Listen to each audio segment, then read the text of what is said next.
Hello and welcome to the Oracle reading for the Virgo full moon that happened to be a total lunar eclipse. Ishalama doela dianima dianima.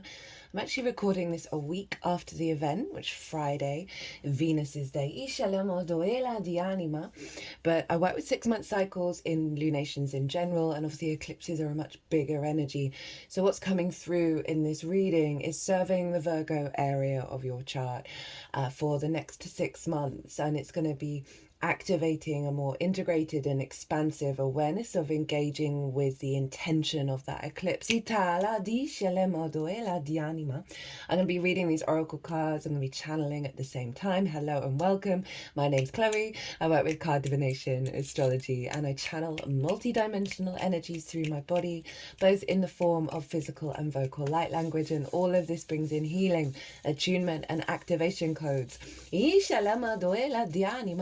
Now there's a collective reading where I got so many channeled messages come through, really went into a great amount of detail about the astrology of the exact moment, and pulled collective tarot cards.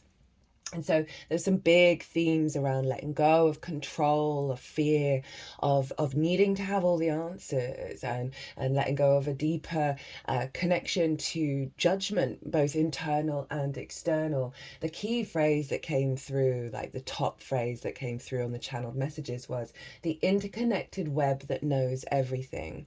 And obviously we had all of the stuff going on in Pisces, and the moon was hidden by the sun in Pisces, so that Pisces energy was really prevalent, even though it was a Virgo moon. And so this Virgo moon, the eclipse, the releasing of our intuition around the rational, around what we are observing in the 3D, that earth energy, that Mercury energy, that limits our understanding of how things are possible in terms of creation, in this new realm that we're exploring, this new tools that we're working with. And the astrology this year is quite phenomenal. We've got a real focal point on Pisces and Virgo, obviously with the eclipse energy, but also on Aries and Pisces, like the beginning and the end of the zodiac. We've got 2 retrogrades happening in those signs at the moment. We're going to have 2 more. We've got Venus and Mercury, and we're going to have Saturn and Neptune. And this is a real dissolving of the fears around the I am and its capacity to bring the dreamscape into reality. And so it's really prominent that we had that releasing of restrictions of the Virgo moon, which is Virgo's very able to facilitate, right? It's able to see where there are difficulties and work through them and streamline everything. So essentially we're releasing the restrictions around the sort of rational finite expectations of how things are going to manifest, letting go of the plans, right? So if we over plan, we stop source from coming in. And this is bringing a deeper resonance of that Virgo energy to soften, to release. The South Node is all about purging and releasing in order to activate a condensed Virgo energy that's able to work with that interconnected web that knows everything, but without needing to know everything, not needing to be perfect. It's that through that release of those things, we're then able to step into that web and create from the dream state. It's like a reorientation around how we're perceiving things. That's with that moon, which is our intuition, how our needs being met or not, how to give and receive nourishment, releasing a lot of blocks around that, that's focusing more on the problems and the negativity. Now, I've mentioned this before, I can't remember when, but I noticed when the nodes change signs, at least it came to my awareness, this company may have been doing it beforehand, BetterHelp, right? It's an online counseling service, which is brilliant, right? And I noticed in their advertising that rather than them focusing on come and talk to us about your problems, what red flags are you encountering, they've changed the way that they're communicating what the point of counseling is, in terms of let us help you facilitate your life, let's find the green flags and focus on them and how to amplify them. It's more about how do we make life better rather than focusing on the troubles, rather than focusing on the drama. Now, therapy is very important. Focusing on those things for a certain period of time is very, very helpful to get to the root of it. it.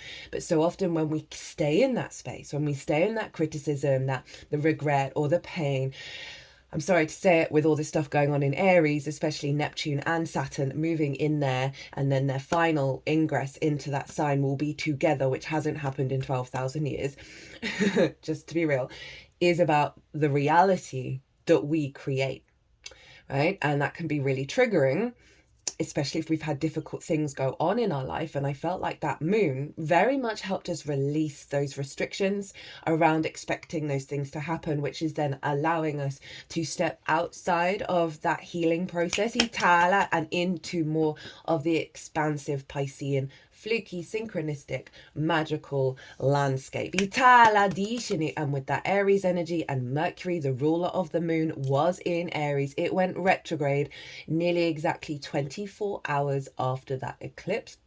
So very potent energy. It was conjunct Venus. So those themes are all, and I've done an all 12 signs video series, and I pulled cards for the Mercury retrograde. There's also a Venus retrograde series as well. So much of what came through in that transit is relevant to Mercury, specifically because of, one, the two signs that they're doing it in, and the other part is that when Mercury went retrograde, it was conjunct Venus. So the intention and the resonance and of what Venus is up to is poured into Mercury.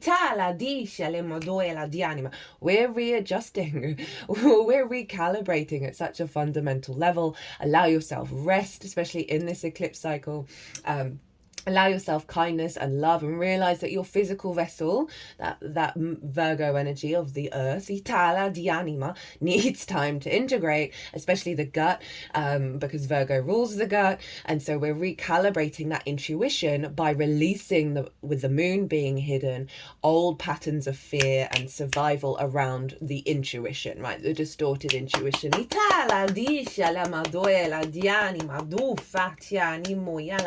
trust in the process. I don't want to say slow process, but trust in the unfolding, because it's getting your physical vessel, your mind, your emotional body, your soul, all in alignment with the blessings, rather than not being integrated and those blessings falling through our fingers. This is the slow integration process. Rather than, I mention this quite a lot, is what's the name? What is it called? Like Alcoholics Anonymous, what is it? The 12-step program. Thank you, brain. That I really appreciate a lot of what the 12-step programs do. And I think they are necessary to a certain degree. But the fact that you go back to zero if you fall off the wagon, it really, it gets my heckles up. It gets like a wild animal, my fur stands up, because it denies the work that you've done and your capacity to pick yourself up and integrate and realize, okay, well, maybe that addiction or whatever it is, oh no, I don't feel connected to it, because you get to experience it. And this ties in a lot with sort of negative self-talk as well. Or feeling, I'm not high vibe at the moment. This is going on. I'm getting angry at this and this and this and this. Usually those experiences show up to highlight the work that you've done. That this is no longer your whole life. This is no longer your sum total of existence. And it lets you know those situations, because it's an eclipse energy. So that it was bringing up like 18 to 19-year-old patterns in order to be released. So just trust in that, trust in those experiences, and trust yourself when you're not feeling as great. Don't judge yourself. Don't be in criticism. Don't worry that you're not perfect, because as I said, every little thing that is in alignment. Even if we might be a bit frustrated and a bit like all of it is this deep releasing, this deep purging and recalibration of that Virgo energy at such a profound level. The capacity for Virgo to facilitate any experience is just quite phenomenal. And now we're facilitating that dream state. A phrase that I can't remember what transits this kept coming up for. Hold the line. Hold the line. hold your faith, hold your trust, hold the line. Especially in this period we've got the Aries eclipse coming up. We've just moved into Aries season. That happened yesterday. The energy shift, wild. There was part of me that was raging yesterday. Not in the way that I used to. It was just there. It was just an energy. I've got so much fire, so it was just big fire energy. I'm going to be doing obviously the Aries eclipse next. I'm going to be doing it this weekend, and I'm going to be bringing in stuff about the spring equinox, because that energy is serving us up until the Cancer solstice. So the Aries equinox to the Cancer solstice, and I'm going to be pulling cards on themes that link back to the Capricorn solstice, which was very powerful, and that was about being able to, we are open to receive and that we are free. And the key themes around that was activating the Fool in order to get to the Magician and the High Priestess. And so I'm really curious to see what's going to show up with this spring equinox. I'm going to talk about the astrology of it as well. Now, the final little bit of the summary of the astrology was that Uranus, the great liberator, the path clearer, the maverick, was making exact aspects with the sun and the moon, and they were harmonious aspects. They were sextiles, which is ruled by Venus, and the trine, which is ruled by Jupiter, so the two yes planets. But Venus was retrograde at the time, so it's taken may have brought up the opposite of the main themes of Venus during that eclipse, in order to release like core wounds about being loved, about connection, about beauty, about appreciation. And so Uranus is a very high octane, fast energy, right? Very independent, and it's in the sign of Taurus, which is your physical vessel, your personal connection to earth. And it's through those harmonious aspects of wisdom, of expansion, of creativity and connection. It may have brought up some really big things around the eclipse that were the opposite of that caused your nervous system and your digestive system and your physical vessel to go into sort of a shock energy, right? There may have been something that showed up in that regard, whether it was internal or external, and that might not be for everyone, but like a real sudden a liberation of things that have blocked you from feeling good in your body, right? I noticed after the eclipse, the next day, I've always got this like low level tension in my body where I can't quite relax. I should do more yoga, right? Basically, I'm breathwork, but it's there. And I woke up the next morning and it wasn't there. I'd slowed down. The to-do list felt like it had dissolved in terms of how it was impacting my physical vessel, right? Also, I had a huge situation that really brought up a really core wound, and my whole body just went bleh. And that I woke up the next morning and I felt like, oh, well, that's no longer in me anymore. So Uranus was really helping clear out so much stuff in your physical vessel, right? In the fear response in your body, that's allowing more creation energy to come through. And a freedom, right? With that Uranian energy that's supporting our capacity to create from the dream state. 13:13 on the clock. Right. So let's crack on with the oracle reading. Now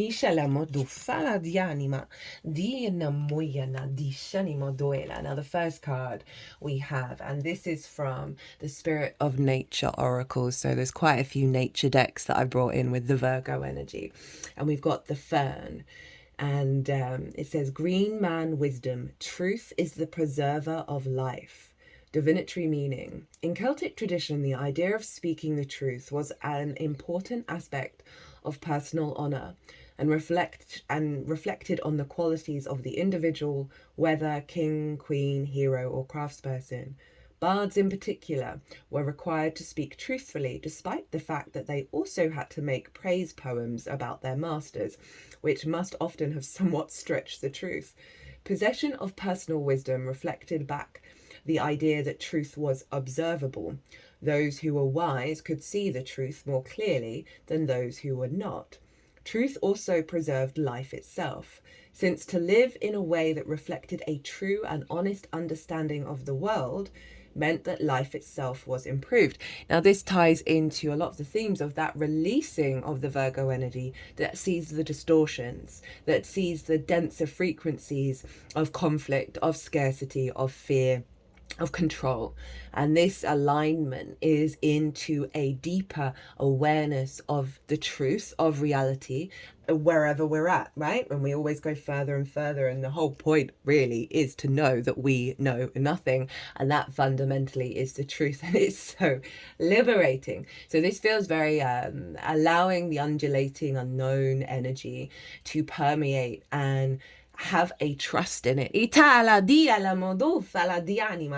green man wisdom of this card suggests all of this and encourages us to face the truth and to preserve it, in turn discovering our own preservation underneath its cover. Is that the right word? Yeah. Seeking neither to live nor or believe a lie unburdens the soul and allows truth to restore the quality of life. That goes back to Uranus being in Taurus, ruled by Venus, the sort of the sweet moments, the slowing down, as smelling the roses, and just really allowing that sensation of I exist and I am grateful. Like some of the others in this sequence, the fern is not really a tree at all. However, its magical properties are well attested, and we should bear in mind that our modern categories have not always been as they are now. The fern is seen, first of all, as a preserver, offering shelter to those in need. Although it has other properties as well, belief in its magical power derived from the idea that the fern bloomed and produced seed for a brief period during the night of the summer solstice, and that according to a 17th century herbal, I think they mean herbal book, it carries its seeds, which are almost invisible to the naked eye. There goes that thing that we cannot see, right? That we cannot, observe in the limited formation of what reality is.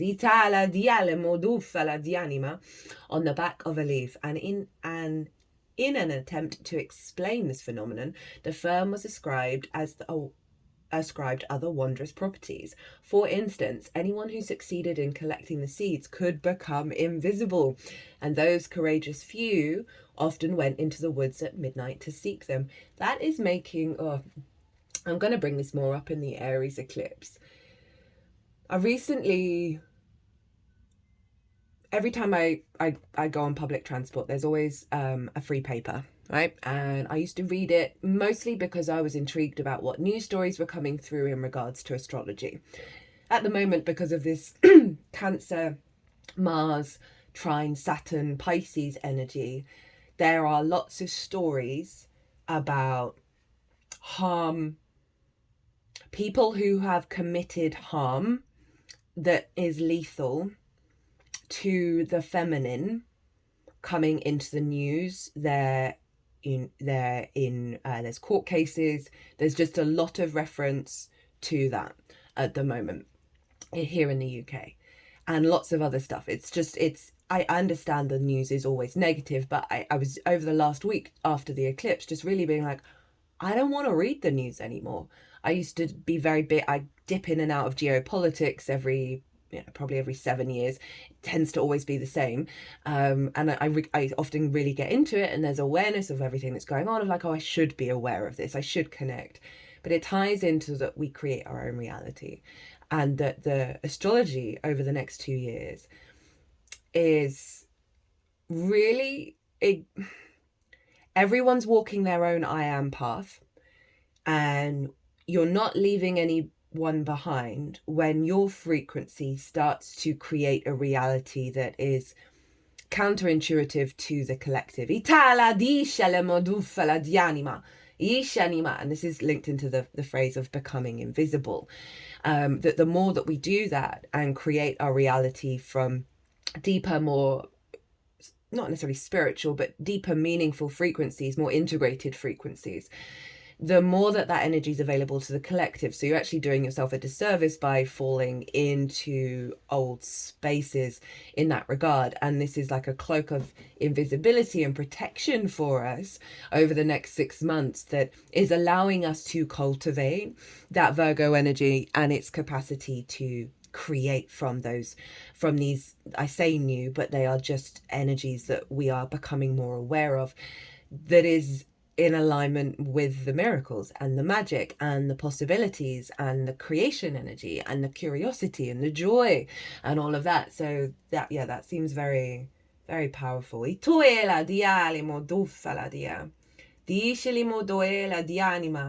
curious piece of lore is referred to in Shakespeare's Henry IV, Part 1, in which Gadsil says, "We have the recipe of the fern seed. We walk invisible."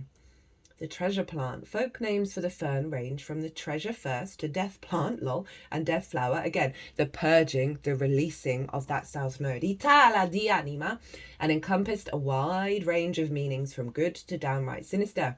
In the further north, where the night became as light as day, the fern's bloom was said to glow like an ember, expectoral appearance announced by thunder.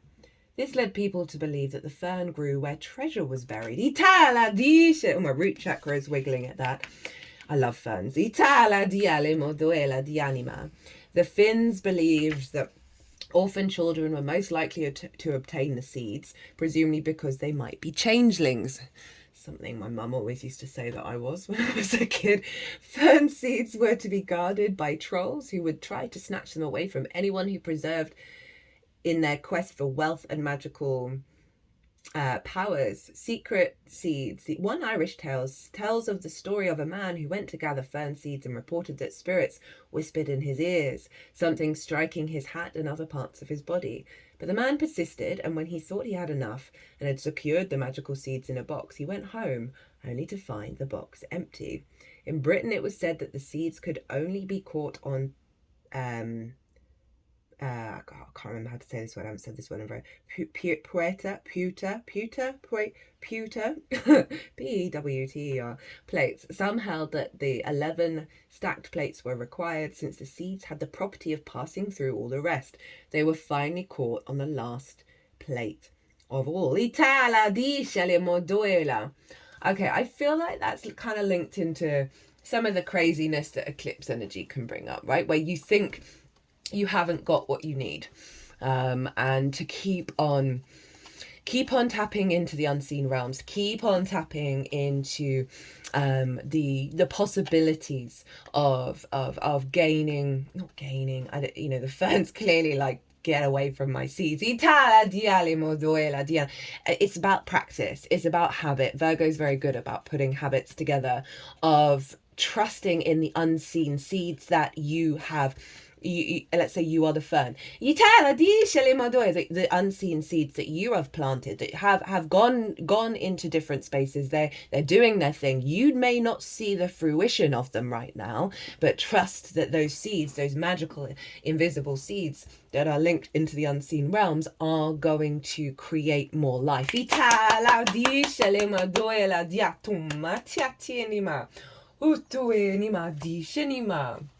Right, so felt called to go with the Storm card next, and this is from Kim Krantz's The Wild Unknown Archetypes deck. And this is so appropriate for 1, eclipses, and 2, an eclipse that's making nearly exact aspects with Uranus.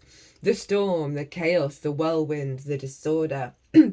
And we have a little lightning bolt here, and Uranus is linked into being the sky god, the storm god.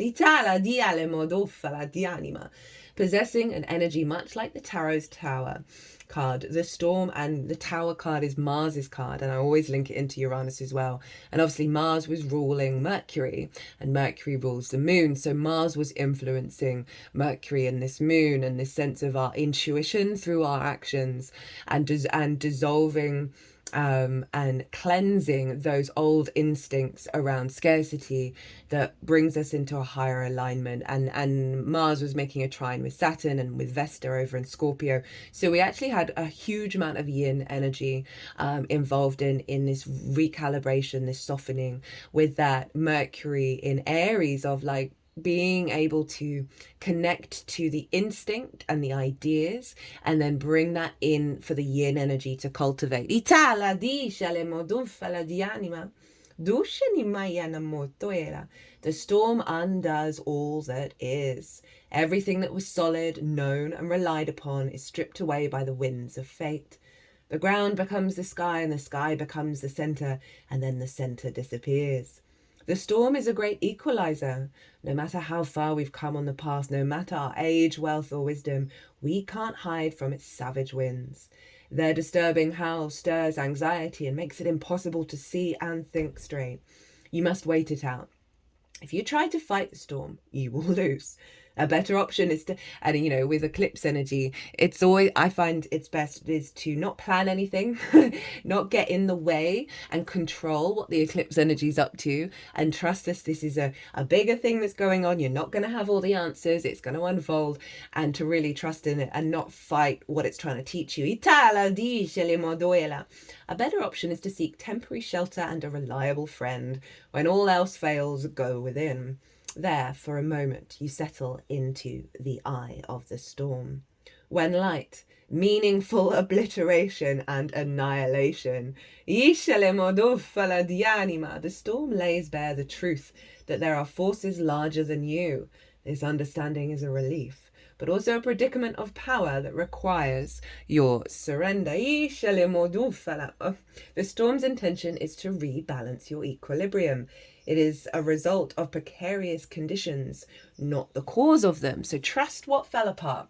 Trust the chaos that may have happened around that eclipse that may still come as well.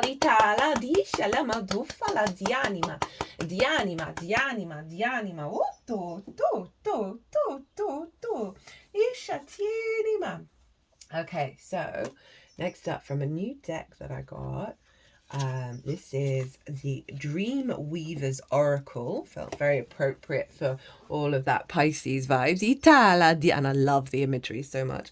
Beyond your fears, the Weavers dance. The essential meaning, the negative effects of prolonged fearful thoughts, moving out of fight, flight, freeze, being courageous in spite of your fears. Very, very Mars energy with Mercury, right? In Cancer, of being able to intuitively, confidently take action with that Mercury in Aries, like giving you all the courage that you need to truly see and perceive reality and allow your movement through that. Very powerful. The thing that happened to me on Friday was one of my biggest fears, that I haven't engaged with that energy in a very long time. I thought I'd healed it, and then something happened and it felt like the rug had been pulled out underneath of me. I couldn't trust reality.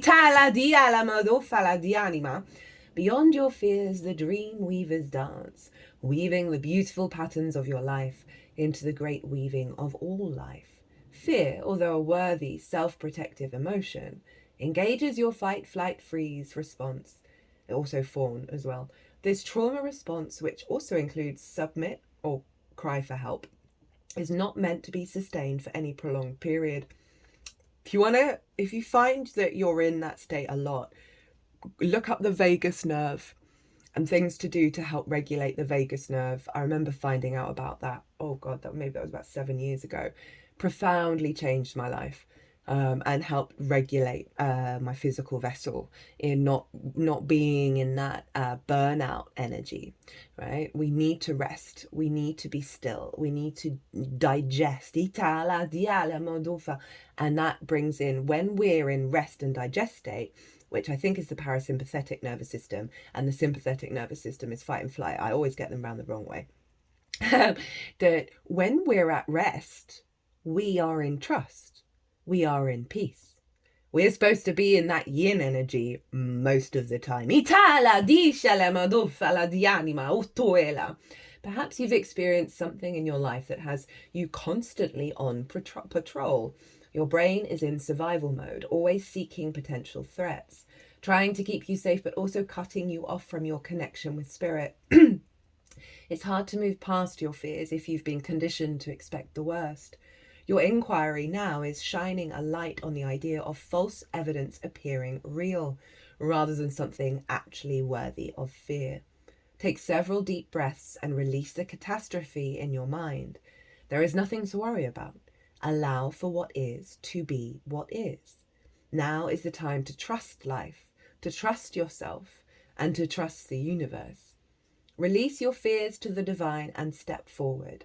You might feel vulnerable, maybe a bit exposed, but you will regain your confidence and sense of humor quickly. Now dust yourself off, stop ruminating, take a media break, and gaze into the field of potential that surrounds you. It is all about where your attention goes, isn't it? I mean, that's really beautiful. I don't feel like I need to read any more of these cards. Is that it summed up, my summary, right? It brought all of those things together around the interconnected web, around the fear mindset that blocks us from engaging in that and allowing us to just settle. Itala, and this sense of where the truth is, the sense of liberation. Itala, dice le modufa la di anima. Isha niyama duela di tini moyala. Ishana. So, next up, we have from Rainbow Brainskull. Interesting, and how you know that's what you want. Exactly. Your childhood dreams may just be the dreams of a child. Don't let what you once wanted get in the way of what you may actually want now. Erase all past desires and tune into what it is you are actually seeking in this moment. Now, whenever I get this card, I get a bit frustrated because I wish it said your wounded inner childhood dreams, right? The dreams of the wounded inner child, rather than those sort of curious, expansive possibilities of the non-jaded child energy, right? So this again is about the clearing. It's about the purging of certain distortions. If we think about the unconscious responses in our early years up till the age of 7, we're running around in hypnosis mode, right? So we are being programmed by absolutely everything around us, and we then take them out on the road as we get older, and that's the whole path of going inward and realizing so much of what you think is you is not you, both collectively, socially, and individually. So this South Node energy in Virgo is stripping away all of that frequency in order for you to stand in your purity. If you think of Virgo is the word for virgin, and that meant an independent feminine energy, right? It wasn't linked into what we now perceive that to be. It was someone who was not beholden to anyone.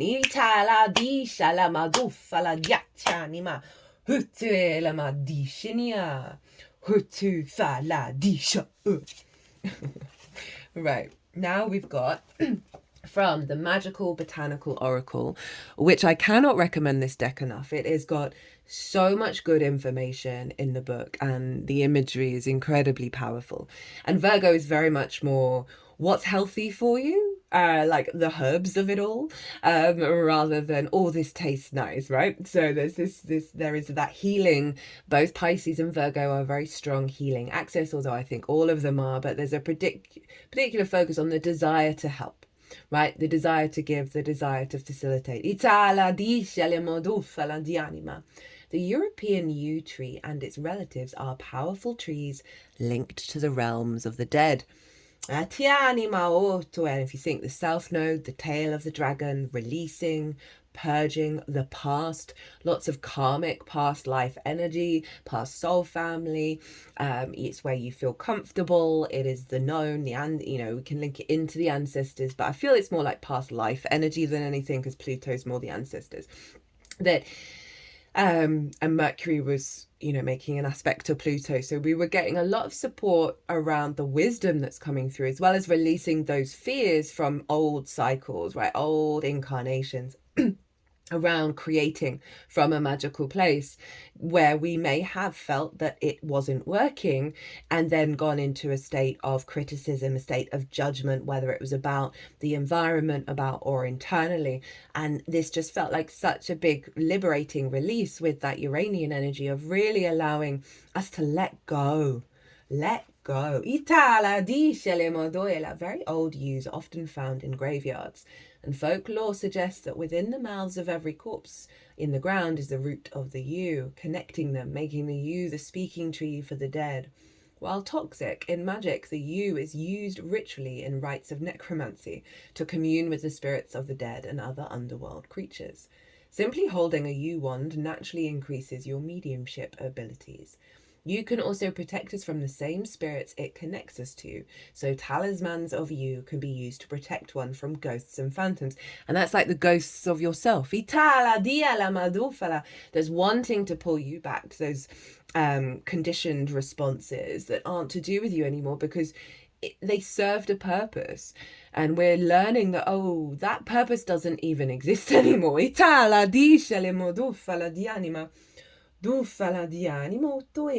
Despite being about death, it is also a tree of life. In the Ognam, it is associated with Iho and embodies the powers of resurrection and overcoming. Chemicals within the U are used in cancer treatments, and magically it can be used for life-threatening illnesses, to help one either make peace with death or move through it to health. It is known as a tree of immortality, though not through consumption due to the poison, but because the trees are so long-lived, with some specimens believed to be up to 600 years old or older. Any tree reaching the age of 100 years is more is considered to be a master teacher amid the green world. Vast difference to the little fern, right? Due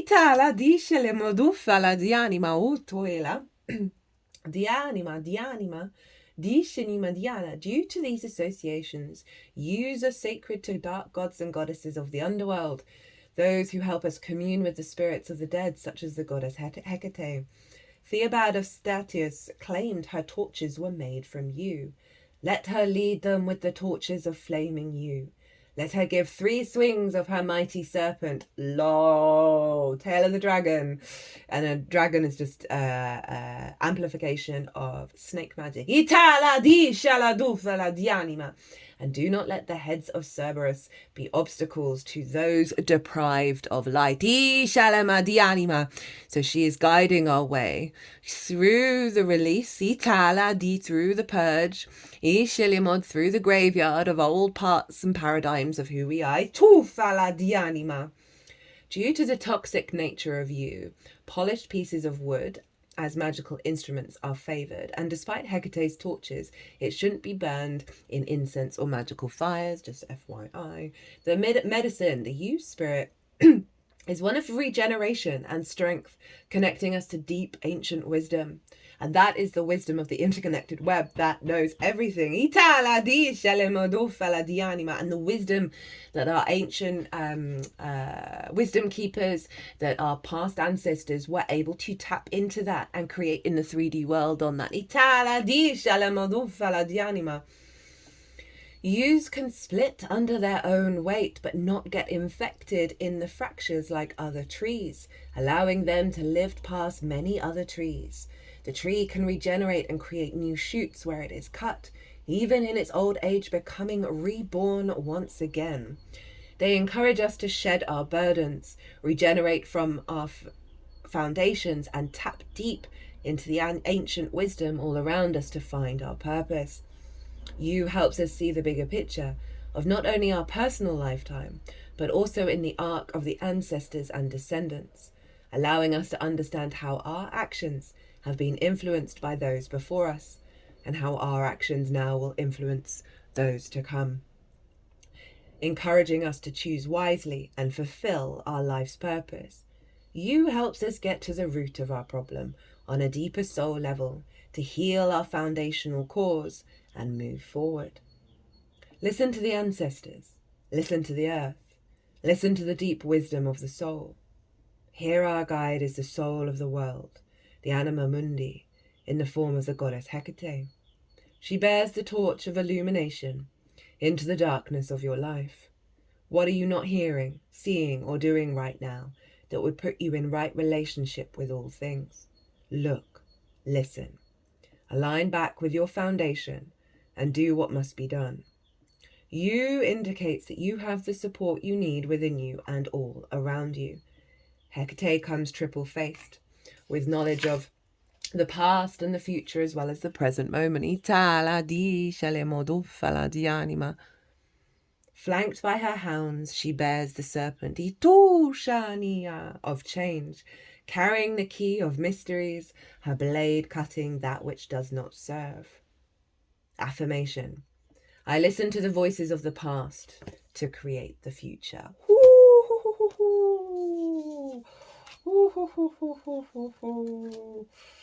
I just had that that very famous sort of Bible quote. I walk through the valley of death. Oh God, what? Let me get it up. I feel like I need to read it.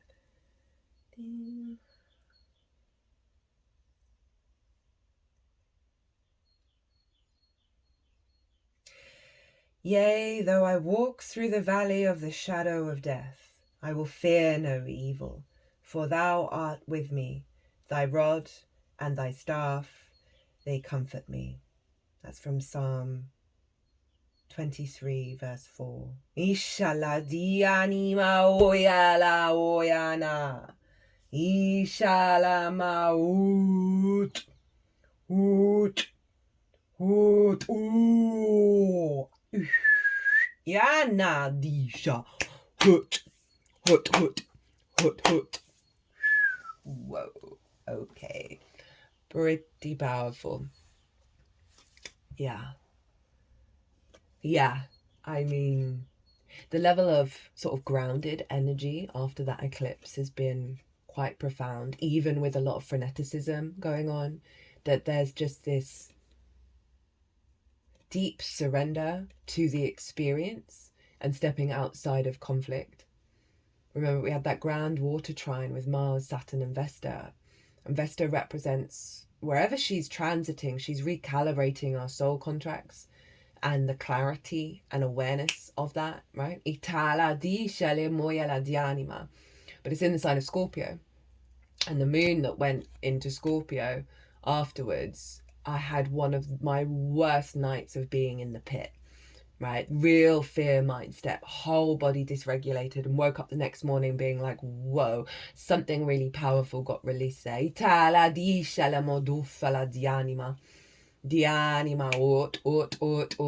That Saturn in Pisces is making the structure of magic real, is allowing us to trust in it, trust in that foundations, trust in the integrity of it, with the Mars energy being in a state of deep intuition around activating motivation and drive that comes from a deep place of nourishment. So even with all the stuff going on, there's that yin energy was so solid in its nature with all the changes. It just so profound. This is from the Soul Cards deck number 1, and there's 2 cards coming out from that deck. The other one is over there, which has come up recently, and I think it was in a Pisces reading. And this feels very much linked into the Mars-Mercury energy, right? Mercury being in Aries with all that fire, and Mars being in the sign of Cancer and the combination thereof. And fire and water is one of the most powerful frequencies of this year. Right, with all the retrogrades in Pisces and Aries, Mercury's going to retrograde in Sagittarius and Scorpio. There's a lot of fire and water here, and our passions driving our emotions and our capacity to create. So this kind of, that sort of serenity while we're being burnt up, right? While we're releasing and connecting back to the truth of the I am, the truth of the reality of your I am, your reality that you are creating from your intuitive body, and facilitating that in the 3D world. Yeah, and being really open to receive what's going on. But this, even though this figure is very calm, there's still a lot going on around them. There's still big downloads, big activations, big transformative energy, and sometimes that's going to show up as something that's a bit more challenging. But we're in our yin space, we're in our meditative state, like that sense of surrender, of, you know, just showing up and doing what you can. Without the fear. There isn't fear in this card, even though there's a lot going on. Right, final card from Rainbow Brainskull. Very powerful energy, this one. The work is whatever uncomfortable thing that is in front of you now at this moment. The cave you fear to enter holds the treasures you seek. Joseph Campbell. A simple but difficult message. It is time to confront the uncomfortable and engage in whatever you're working so hard to avoid. Remember, even though you may know what you need to do, you can't know all the rewards waiting on the other side. So to go along with this, that the energy around us is allowing us to be in our power as we walk through the shadows. And it's kind of letting us know, okay, if there's something difficult that you're like, oh, I can't even face this, they're wanting you to know you've got support around you or within you, and doing that work, stepping, you know, I at the moment my life is being bombarded in every different direction with experiences that are mimicking old experiences that would have brought me into a state of dysregulation. And instead I'm showing up in a grounded, calm way and observing what's going on and realizing, even if they're difficult things, even if it's raw, that the wisdom keeper energy around that difficult thing, the work, I can feel it so loudly that this is, I was saying at the beginning of the year, this is the year to do the work. We're in a year 9, a wood snake. We just had the wood, you know, the earth snake. Itala moon, itala disha. Work you do now, the clearing out of a 9-year cycle, let alone with the astrology on top of that, is going to be worth it. It's going to be worth it. So for those of you who have struggles right now, I want you to hold on to it, hold the line, trust in what's going on. And yes, the work may feel relentless, but the energy that's picking up steam, I've been tapping into this energy of the slow build, and then it's going to hit a certain level and then skyrocket.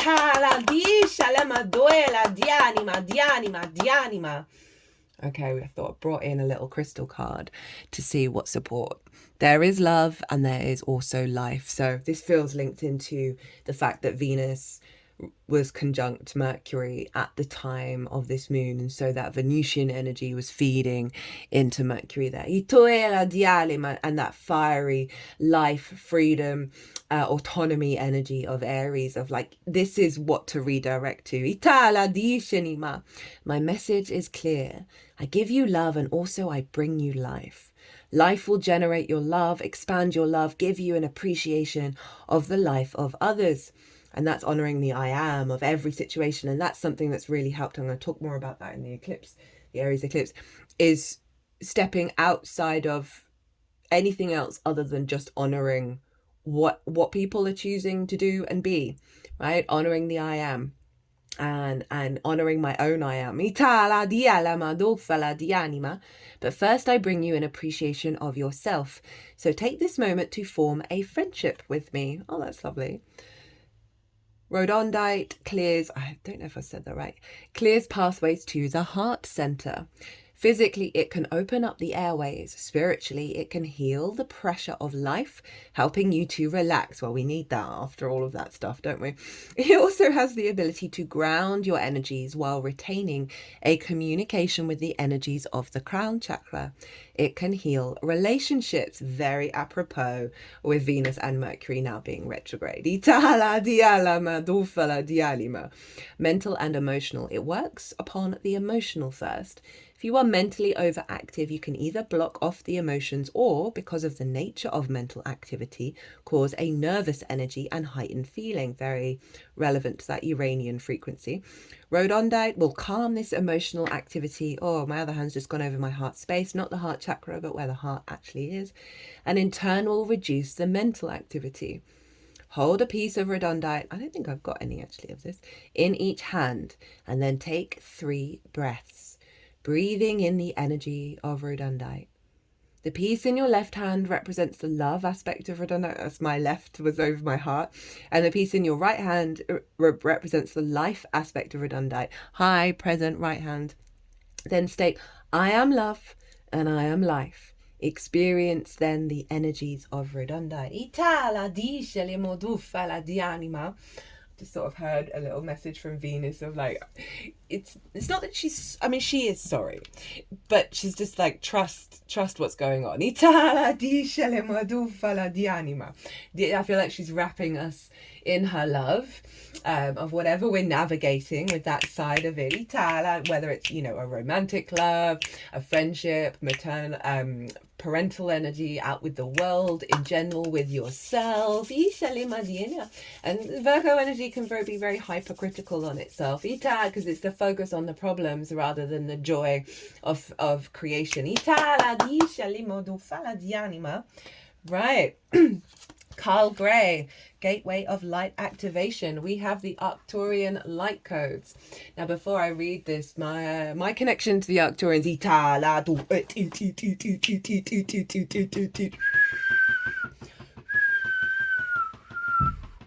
it came into my field very early on in my activation. I've got like these diamond shapes energetically imprinted on the tops of my thighs and in between. This sort of 3 is the magic number, right? The unification of the feminine, masculine and neutral. That the Arcturians are elevated so quickly, ascended so quickly, that they're capable of bringing in DNA healing, atomic healing. I've never noticed on this. This looks like a figure with their arms outstretched, receiving those divine light codes. Some codes coming in.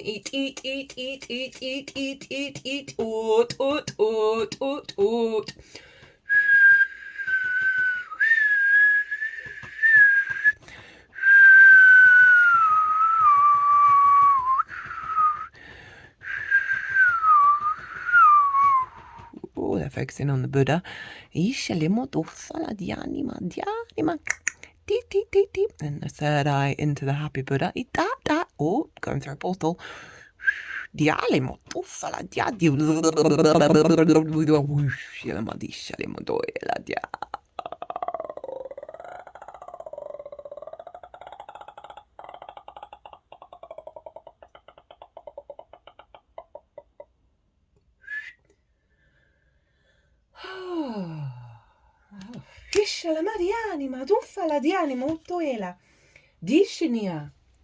Evolutionary downloads, recalling power, future thinking. Arcturus is a giant red star that is among the brightest stars seen from the northern hemisphere. It's around 25 times larger than our sun and can be found just beyond the Big Dipper. Many believe that there are light beings living on a blue planet orbiting Arcturus, who are in the 5th or even higher dimension. Some think they could be prototypes of what is possible on planet Earth. They are described as blue beings. For when they appear to those who can see them clairvoyantly, they are often blue-skinned or emanating blue light in their auric field. And blue is linked into the throat chakra, and obviously Mercury was ruling this. The Arcturian race are here to help those on the earth who feel called to facilitate healing and to move beyond draconian and patriarchal ways of being. They guide us to realize that we have a great opportunity to evolve beyond these limited states. You can evolve into a greater state of being now. This begins with how you approach even the most mundane of tasks in your own little universe. Show up in ways that you've never showed up before. Instead of checking out of this planet, it's time to check in. Instead of feeling that life is happening to you, realize that you have a huge part to play. Recall your power. Realize that you are a part of the evolution of humanity. And it's time to become the leader you were born to be. It doesn't matter if you're leading yourself or a large group. The key is to create more loving ways of doing things. Honor the ideas or thoughts that you've been having recently. If you have been hearing high-pitched noises, seeing flickers of light, or sensing that you are being visited by beings in your sleep, know that you are receiving downloads from heaven. Arcturians are with you. Itala discele motoela. Dianima, otoela, discele motoela. Discele motoela. Diat. Ot. Diale moyala, discele mochani motoela. Dishani motoala, dianima, otoela. Disha tuffala dianima. Okay, so they want me to go with the Dream Weaver card first, and then look at that beauty. I think that came up in a Pisces reading. I think it was the Pisces new moon last year. Ishalemo fala dianima, dianima, dianima, dianima. When the storm spirits play. Essential meaning.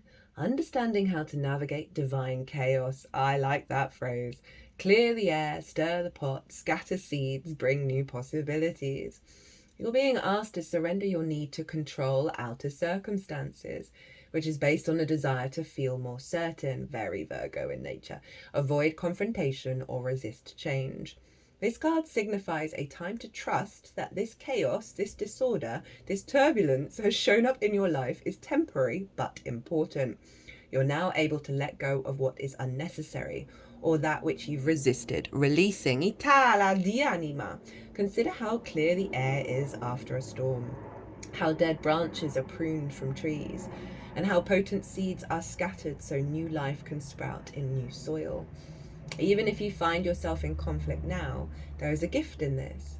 It invites you to see things from alternative perspectives and provides you with a lot of valuable information. New important possibilities arise from the chaos at hand. For now, the highest good for you is to remain in the center of the storm. We've got twice now about that, very King of Cups energy. Mediate and be mindful of your reactions. Meditate and be mindful of your reactions as you don't yet have all the information needed to make an authentic choice. That's doubled down by the retrogrades. We don't have all the answers. Watch and wait. There is a divine reordering at the root of this chaos. Listen deeply for the epiphany rising to greet you, and you will know the gifts this experience holds for you. When the storm spirits play, amazing things are stirred up through this divine change for the highest good of all. And this is card number 1 of the deck, so pretty powerful. Even if you must pivot, even if the threads of your destiny get frayed, the pattern you set will be breathtaking. Itala dice le moduffa la dianima. Yanima o toe la dianima. The creator, the artist, the alchemist, the innovator. The creator, the first archetype in the trio of existence. So this would be Brahma. Is not intimidated by darkness or by lack. They know that from the void, creation inevitably emerges. With meager, minimal, and outlandish materials, the creator reveals a new image. They make the empty room resonate with healing sounds. They generate bounty from the seed that others tossed away. Though generative, this archetype annihilates previous notions of what is possible, leaving unexpected openings in the wake of its destruction. The creator does this by first being absolutely present to what is, brackets, not imagining or wishing things were different, close brackets, and second, trusting that a force greater than themselves awaits constant collaboration with each human soul. Whether we call it nature, God, goddess, Shakti, or divinity, it remains nameless. It is the creator's lifelong companion. When light, curious, playful, open, surprising. When dark, loses spark, feels burden. The creator is naturally attractive and coveted as its energy zings with possibility. You can feel when a creator type enters the room, all eyes land on them. So this is a focal point, a reorientation of our vision to this. My eyes going weird then. To increase your creator energy, ward off jadedness at all costs. Recommit to childlike curiosity and nix the rules. That when I was reading this, I was being pulled back to the Rainbow Brainskull song, where everything's a melody. That was saying, let go of your childhood dreams, and how I wanted to. I always want to clarify that. It's rare that I get that card where I don't. Of letting go of the wounds around that childhood space and connecting back to the truth of that frequency, which is what that last bit just completely described. That open, curious, playful, non-jaded alignment. Dialamo duela dianima o tufala. Okay. So, di shani mo tufala. Dinah, Dinah, Dinah, Dinah. We have first lotus flower. And obviously the lotus comes through the muck and appears on the ocean, appears on the bed of water, pristine and beautiful in every way. Itoela di anima, unfoldment. The lotus flower sits upon one of its leaves, having risen from the surface as the sun held in the hand of God. And obviously that Pisces sun was the main event, really. Itala di shania, invites it upward to the light. This unique plant is rooted in the mud and muck at the bottom of a body of water, its stem reaching up to the surface where the leaves quietly rest. At night, the flower closes and sinks below the surface, only to rise with the daylight, and once again gradually unfold its petals, its stem extending above the waterline 3 feet or more. What we learn from this amazing plant is how our own spiritual path unfolds and opens to the light, and then at times gently folds in on itself for a proper rest when the daylight fades. This period is just as necessary as the growth, for it allows the plant to integrate what it has gained in nourishment during the day. And that's a throwback to what I was talking about, the vagus nerve and the fight and flight stuff. It's also just as important that it's rooted, and it is yet another miracle of nature that something so exquisitely beautiful is formed from the mud and the silt at the water's bottom. Your spiritual unfoldment is occurring at all times, whether or not you're aware of it. It is inevitable as long as you put trust in the hands of the Creator, the one who holds the light. Like the lotus, your soul is always reaching for the light to fulfill its karmic destiny. But even in that process, there are periods of time, periods of darkness and times to rest. It is a natural cycle, one that cannot truly be coerced or halted. It has an innate rhythm of its own, one that is unique to the being that is you. You do not need to strive or be driven by spiritual ambition. It does no good to try to force growth upon yourself or others for that matter. I am the I am, and so is everybody else. Allowing is the key here. Allow the place in you that naturally wants to follow the light to do so, while recognizing that even when you have complete faith, you will face challenges and occasionally suffering. Your steady faith and love will guide you on your journey of returning to the light. It's so funny that I brought up that phrase of hold the line. Hold the line. Trustita di anima. And what I really like about this is it's giving a little support to the Virgo energy of what to focus on, of doing an activation of that Virgo energy to facilitate the experience of the light, right? The unfolding towards the light. Give that the sort of the agenda.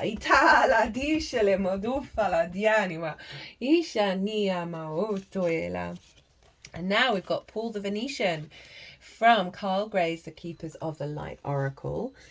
Experiencing grace. Share your gifts with grace.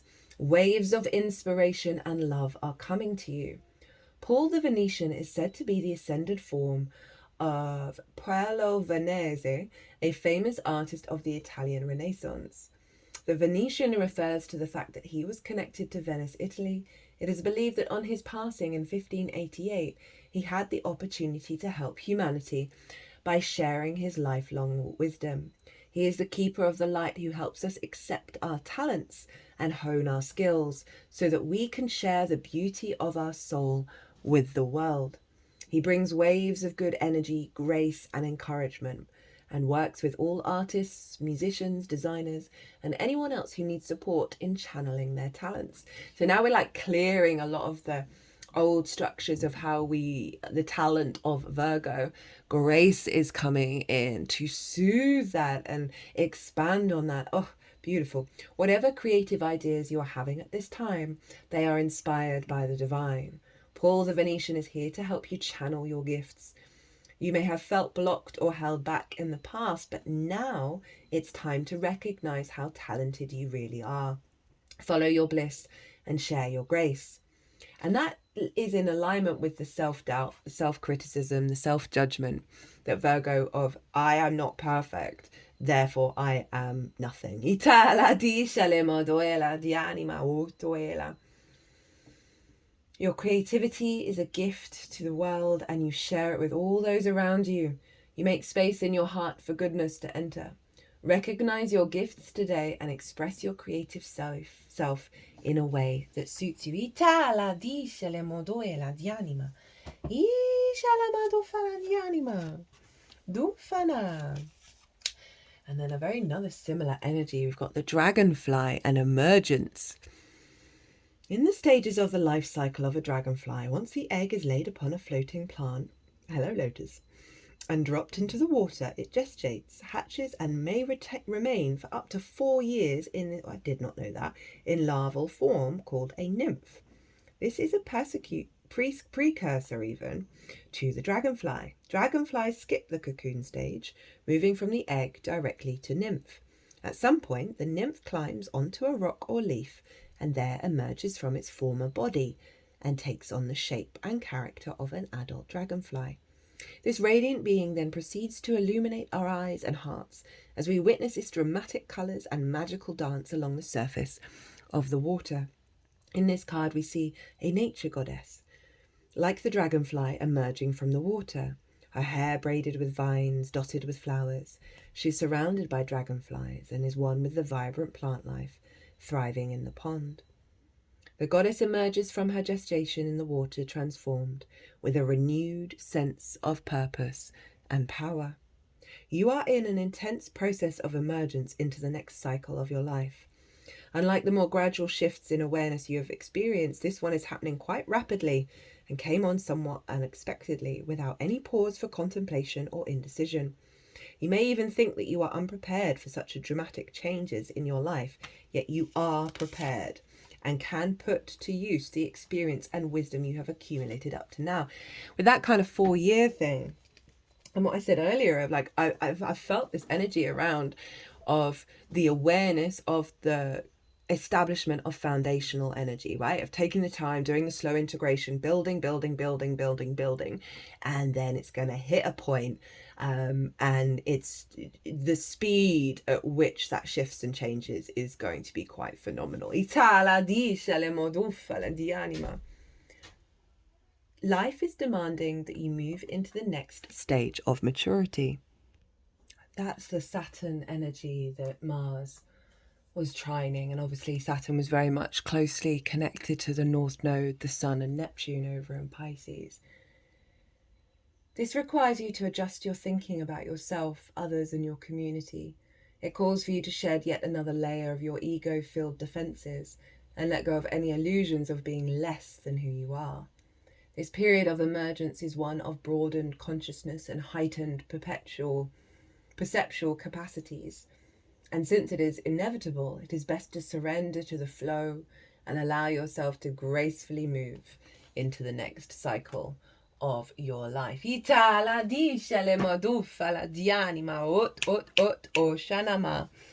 So we've now got like 2, this is from the 4 Agreements Oracle, which was written by a Virgo sun.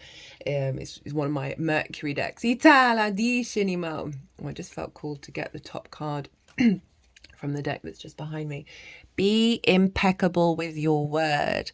Manifest your true intentions. Regardless of what language you speak, your intent will manifest through the word. What you dream, what you feel, and what you really are will all be manifest through the word. So it's that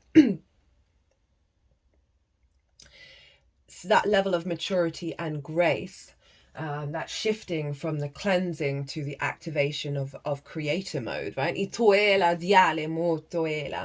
That we are in this huge cycle of having the capacity, because our frequency is shifting to what I talked about at the beginning in terms of being able to, through the not knowing, through the dissolving of old paradigms, allowing us to tap more into source, right? And our capacity with that, which is going to shift our frequency. It's going to shift the melody in which we play, that is going to allow more space for the true intentions, the deep-rooted intentions, the soul intentions to emerge. And we've got be impeccable with your word again. Speak with integrity. And that ties back to, I think was it the Fern card that was referencing, we used to, in bygone days, not have the law, right? The law was you speaking your truth, having a verbal agreement and having to trust on it.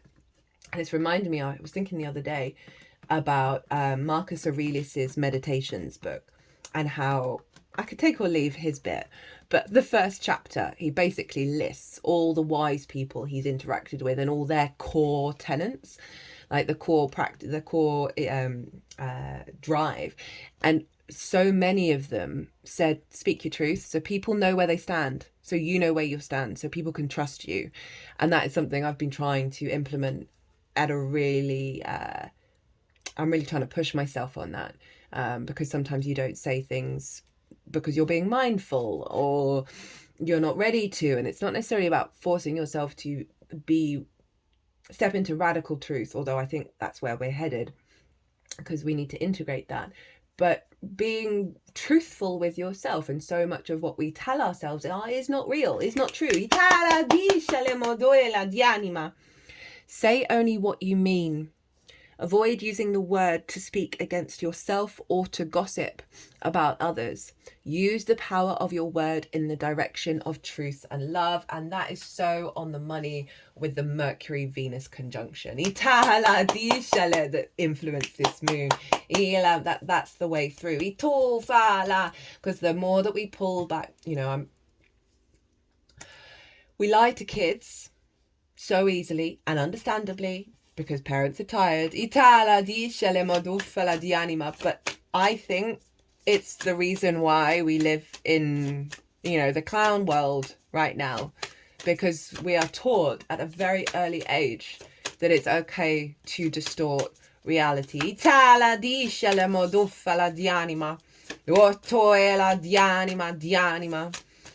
And I was just watching something. Joel Kim's comedian, I can't remember his last name, Joel Kim something, and he was brought up homeschooled and brought up by religious people. He then went to public school, and what the biggest culture shock for him was that people lie and that they get away with it. And that's the frequency of like, oh, we could, whoa, I just saw what card came out. I'm pulling 2 extra oracle cards. Haven't had this card in a while. It really shook him up. It meant that he said he even still now doesn't trust people, right? So we're finding a balance between being integral with our word without losing faith, without losing trust. I feel there's a lot of strength here with Mars and Saturn to mean that our emotions don't get dysregulated if other people are doing what they're doing, right? Remember, honor the I am of everybody, including yourself. And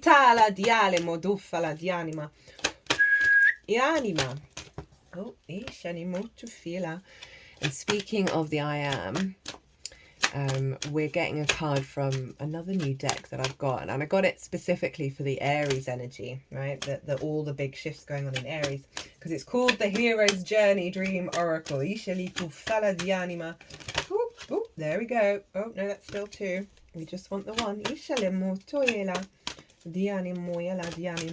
I've only used this deck twice. They're profound.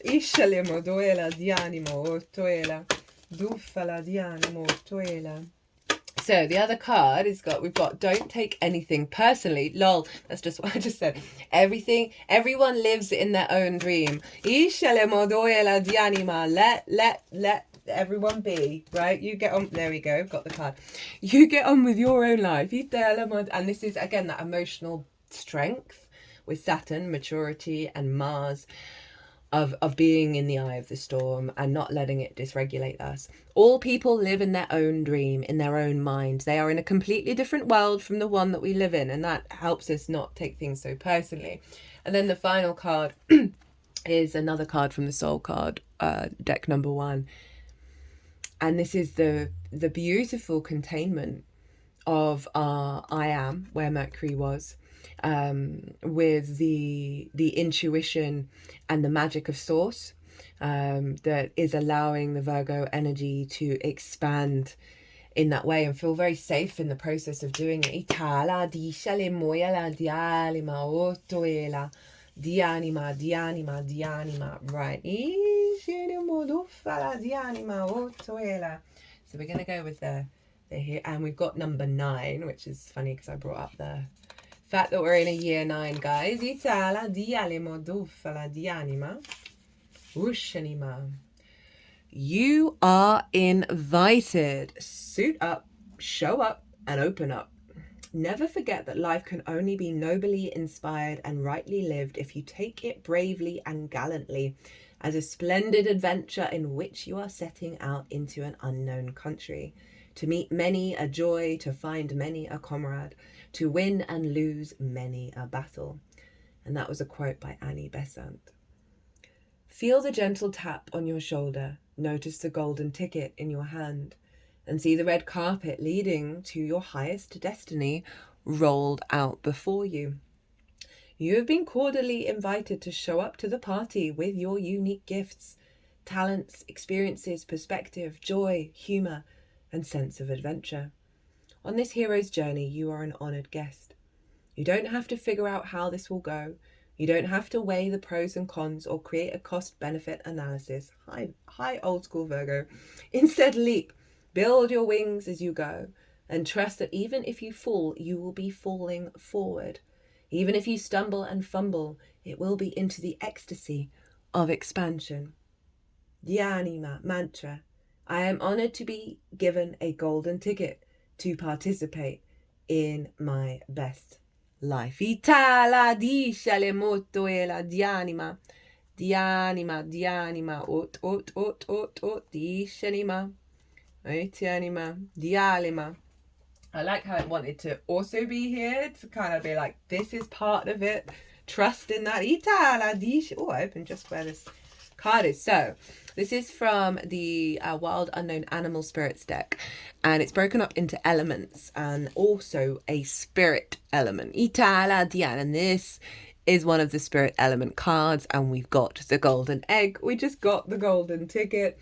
Message at the centre of the heart, the unstruck sound. Within the golden egg lives a precious sound. Deep within that sound resides a message. The sound cannot be heard nor the message discerned until we retreat from the noise of modern day life. The magical essence of the golden egg needs warmth, quiet, and the time to unfold. No rushing, pushing, or grasping. Find a place of deep and restful ease, perhaps through yoga nidra or meditation. If you do not yet have a meditative practice, take some time for introspection or contemplation. When the mind begins to settle and the breath is calm, ask the question that weighs heaviest on your heart, staying open to any response you hear. Engaging with the energy of the golden egg is an advanced practice. It requires becoming intimate with our very essence and comfortable with vulnerability. When a feeling of tenderness or gratitude arises from deep within you, know that you are well on your way. Your chest may swell like you are seeing an old friend that's been away for a long, long time. Listen to the message that they've been waiting to tell you. And interesting, in the book is a little kid in the egg. So going back to like that freedom energy, the youth energy, in a way where it's, again, not jaded. And we want to bring that always with us in any moment, because then we're not restricted by what we think is going to happen. Right? We're open to the multitude of possibilities. The golden egg and the fourth chakra. The subtle essence of the golden egg is nestled deep within the heart center at the fourth chakra. This chakra, called Anahata, is the home of the self or soul. By bringing the mind into this center, we discover a portal to the most intimate and luminous space. It is said our inner guide sits there in deep meditation, waiting for us. Anahata translate as the unstruck sound. Itala, that sound that never needs to be struck to be activated. It is always present, always placed, always vibrating through you. And what we're clearing out is the blocks around activating all of this. Itala, disha la modufala dianima. Well, my loves, I'm going to leave it there. I hope you enjoyed this reading as much as I did. It's always an honor and a privilege to be able to do this. I feel so grateful and blessed and highly favored in all things. Ita, even the difficult ones right now. Ita la di shalemodufa la di anima. I'm sending you all of my love, wishing you well on your path. And I'll see you in the future, in the past, in the present. I've never said that before. Be good to yourselves, be good to those around you, safe travels, and be well until we meet again.